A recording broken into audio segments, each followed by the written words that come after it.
I tried to keep my emotions in check. People's support is something that gave me a sense of positivity and strength. And not just me, but also people who are still sitting there in prison because of their principles. Nonetheless, and maybe more importantly, the position of the state also matters. We consider ourselves Ukrainian citizens. How the state and society react to this is in the foreground. We've seen the statements Ukraine has made, and its support is something very close to our hearts for our compatriots, Ukrainian citizens living in Crimea. The conditions that they detain people in at the Simferopol detention facility leave much to be desired, to say the least. Moreover, you were there 24/7. They didn't even take you to the court hearings. You appeared via video link. Yes, I only ever moved from one cell to another. In fact, all your communication with the outside world happened via lawyers and your wife, who was a representative of your defense, right? Why do you think they stopped taking you to the court?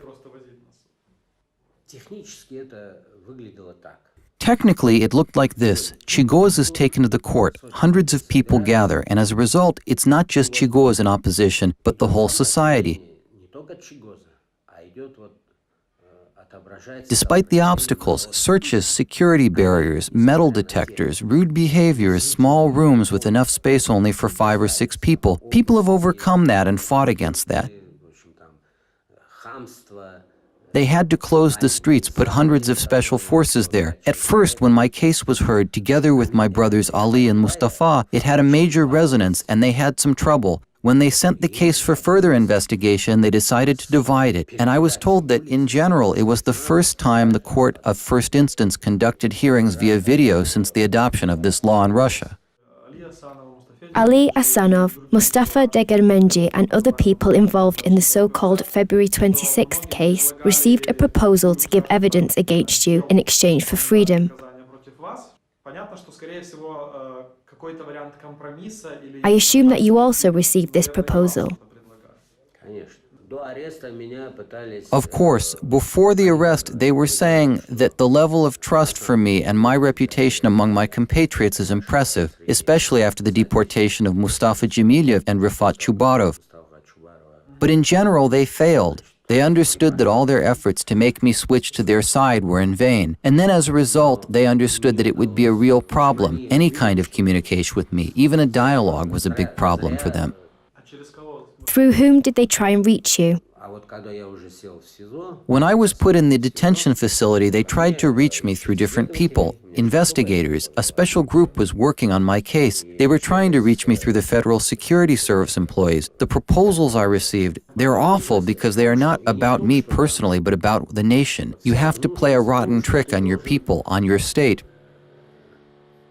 I knew some people who signed such documents, but the illusion of freedom turned into shame for them. Probably it's possible to live with it, if they do manage to live, but you definitely lose your dignity. One moment it will become absolutely clear. These proposals caused me no emotions at all. I just denied them. In this case, regarding Mustafa and Ali, to partly admit guilt is one thing, but to accept the accusation in this way is shameful, a betrayal of the people. There's a whole list of surnames, so they did not do that. And when, in the presence of the investigator, the so-called mufti, the highest religious rank, suggested that we commit a sin against our countrymen and fellow Muslims, they said, "How can you ask us to do such a thing? We will not sign it." I would like to clarify, are you talking about Simferopol Mufti Emirol Ablayev? Yes, and he says, he, Akhtem Chiygoz, will be imprisoned anyway. He will be sent to jail. There is a need to save you.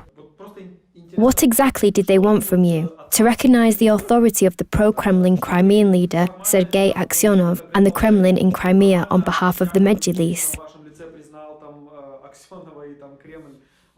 Who is Aksyonov? Why should I recognize him? We weren't speaking about puppets. Those who spoke to me represented the central authority of the Russian Federation. They didn't speak about the puppets either. We were talking about basic things, the self-determination of people in such conditions, the call for participation in elections, for example. Again, I had a conversation prior to my imprisonment. One man insisted that I must recognize the authority of Russia, and I said, if Russia needs to be recognized by Chiygoz, what kind of country is that? That's it. Some things were so absurd that I even had no desire to discuss them. Both my people and I understood that this is a crime against the people. They, the Russian military, repeatedly emphasized that, according to prison standards, I am old, that at such an age it turns into an issue of survival. They told me to think about my children, my wife, my grandchildren. They asked if I needed all this trouble. What was your reaction when you were taken to a meeting with the Ukrainian ombudsman Lutkovska? When they arrived, the room was small, and there were a lot of policemen, 4 generals, prosecutors, people from the Federal Service for the Execution of Sentences in Russia, and Human Rights Commissioner Tatiana Moskolkova with Ukrainian Ombudsman Valeria Lutkovska. There is such an atmosphere now in Crimea that you go into a deep depression, and when Lutkovska asked how I felt, I said that we wouldn't talk about that. I wanted her to convey to the people of Ukraine that I looked into the faces of the generals and said that I wouldn't get on my knees, that I wasn't afraid of them, and I saw that Lutkovska shared my position. And after that, I generally asked them to get out, and the generals turned and silently walked out. Moskolkova and Lutkovska, my lawyer, my wife, and I remained. Moskolkova asked if she could stay. I said, well, you're a woman, of course, of course. A couple of days ago, you finally met your father in Kyiv. What were the first words you said to one another?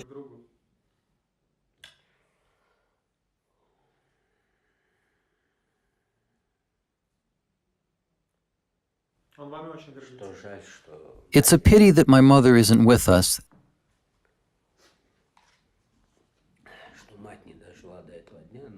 that she didn't live to see this day.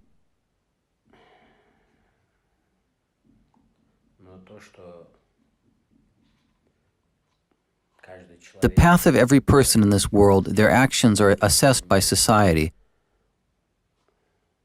I was calm when I knew that thousands of my compatriots were at my mother's funeral and said that they were all her children. Judging by the official document you showed at the airport, you were supposedly accompanied back home. However, in reality, you were brought to Ankara. What are your further plans?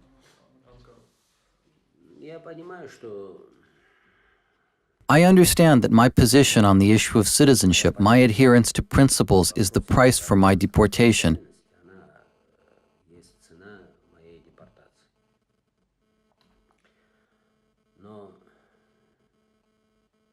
But I'm not going to try to conduct any kind of activity that could be described as rallies. No, I'll just go home. We are brought up in such a way. Let it be a long way off, for me in particular, but I'll go home. And I'm sure I'll get home, whatever is waiting for me there, but we will be there, no matter what. Пусть наш путь будет долгий, в частности мой, но я домой пойду.